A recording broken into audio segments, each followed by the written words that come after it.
ท่านผู้ชมไปเบิ่งที่บรรยากาศในหัวมหาวิทยาลัยแห่งชาติในมือลงทะเบียนก่อนเข้าเรียนของน้องๆนักเรียนที่สอบเสิ่งเข้าเรียนในสายในขณะที่ตนเองมักคักเต็มไปด้วยบรรยากาศที่คึกคืนภายหลังที่เปิดให้ลงทะเบียนนับแต่วันที่15กันยาเป็นต้นมาและจะปิดให้ลงทะเบียนในวันที่26กันยา2025นี้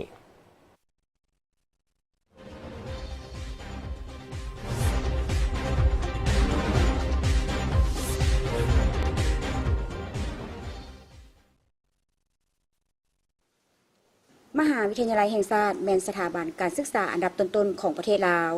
คาดคะเนแผนรับนักศึกษาเข้าเรียนในศุกร์เรียน 2025-2026 ระดับปริญญาตรีทั้งหมดจำนวน 5,670 คนส่วนบรรยากาศของการลงทะเบียนแต่วันที่ 15 กันยายน 2025 เป็นต้นมาแม้นมีความคึกคืนมีบรรดาน้องนักเรียนที่สอบเสิ่งเข้าเรียนได้ทยอยเข้ามาลงทะเบียนด้วยใบหน้าที่ยิ้มแย้มแจ่มใสบางน้องก็เดินทางมาพร้อมด้วยผู้ปกครองน้องเองมีชื่อว่าเท่าวรรณมหาวงศ์เป็นนักเรียนที่จบจากม.ปลายซีโคหรือว่าม.ปลายมิตรภาพเวียงจันทร์โฮจิมินห์น้องเป็นสิ่งเข้าภาควิชาคณะวิศวกรรมศาสตร์การรู้สึกตื่นเต้นดีเนาะแล้วก็บรรยากาศก็คึกคักแห้งเนาะคนก็แบบ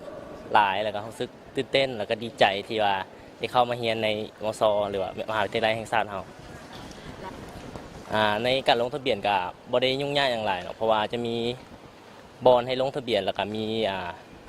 พนักงานหรือว่าผู้ช่วยท่านคอยแนะนำให้เฮานั้นลงทะเบียนแล้วก็เฮาก็เฮ็ดไปตามขั้นตอนนั้นเลยเจ้ารู้สึกดีใจแล้วก็ภูมิใจในตัวเองที่ว่าได้ก้าวเข้าร่วมมหาลัยแล้วก็ได้ที่ได้เรียนรู้เกี่ยวกับ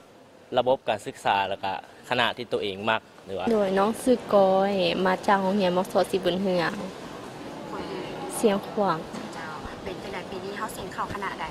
วิทยาศาสตร์สังคมรู้สึกจังได๋เรียนมื้อนี้ตื่นเต้นคนหลายบ่มีความยุ่งยากเลยเพราะว่าจะมีอาจารย์อยู่หลายจุดที่จะแนะนำให้นักศึกษาเข้าเรียนดีใจที่ตัวเองได้เข้ามาศึกษาอยู่วิทยาศาสตร์สำหรับศุกร์เรียน 2025-2026 ทางมหาวิทยาลัยแห่งชาติได้เปิดรับนักศึกษาทั้งหมด13คณะวิชาแบ่งออกเป็น2สายคือสาย A สายธรรมศาสตร์สาย B สายสังคมนอกจากการลงทะเบียนอยู่ที่มหาวิทยาลัยแห่งชาติลาวแล้วทางมหาวิทยาลัยแห่งชาติได้อำนวยความสะดวกให้แก่น้องนักเรียนทางใกล้และไกลก็คือบรรดาน้องนักเรียนที่อยู่ต่างแขวงสามารถลงทะเบียนออนไลน์ได้ผ่านแอป NUOL Enchant โดยสามารถดาวน์โหลดได้ทั้ง iOS และ Android ปีนี้การลงทะเบียนถ้าสมเทียบใส่ปีผ่านมาก็เห็นว่ามีความคึกคืนเฉพาะปีนี้เนาะอิงตามแจ้งการของอธิการบดีเนาะแถวจะเริ่มลงทะเบียนนับแต่วันที่15กันยาเนาะจนถึงวันที่31ตุลาเนาะและหลังจากนั้นแถวจะย้ายบอลลงทะเบียน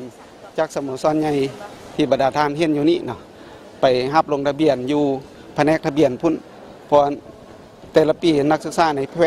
ในแผนเนาะของแต่ละแขวงนี้เพิ่นจะส่งมาซ่าเนาะฉะนั้น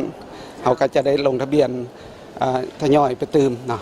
แล้วเขาคาดว่าจะสำเร็จแค่ในระยะเดือนใดแต่ละปีหันก็ตามปฏิทินการศึกษาเนาะปีที่1แม่นเฮาเริ่มการเรียนการสอนหันละแม่นประมาณท้ายๆเดือน10เนาะมหาวิทยาลัยแห่งชาติก็ได้มีการแต่งตั้งคณะรับผิดชอบสีนำรวมแล้วก็มีอนุกรรมการด้านต่างๆรับใช้เบี้ยงานการสอบเซ็งการลงทะเบียนนี้เนาะ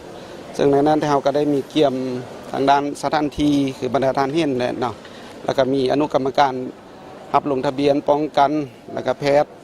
ภาคสนามต่างๆหั่นเนาะเพื่อเกี่ยมความพร้อมหั่นแล้วก็มีประชาสัมพันธ์เนาะ